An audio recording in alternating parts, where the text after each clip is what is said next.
অসমৰ মুখ্যমন্ত্ৰী ডাঙৰীয়া বাৰে বাৰে কয় অসম 5খন ৰাজ্যৰ ভিতৰত আমি আগুৱাই লৈ যাম তো তেনেকুৱা অসম আমাক নালাগে শিৱসাগৰক ধুবুৰী বনাম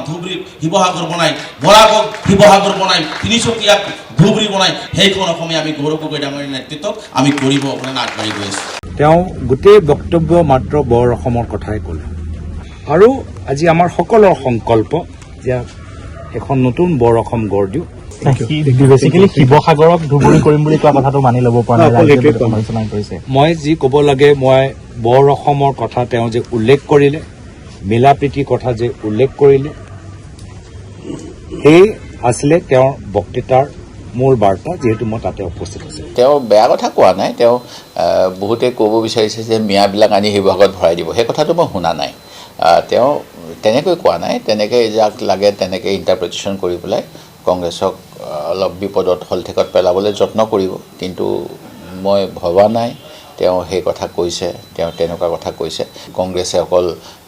এটা বিশেষ জনগোষ্ঠীৰ কাৰণে কাম কৰে বুলি কৈ থাকে এটা বিশেষ ধৰ্মক প্ৰাধান্য দিয়ে বুলি কয় এইবিলাক বেবেৰিমাং কথা এইবিলাকৰ মই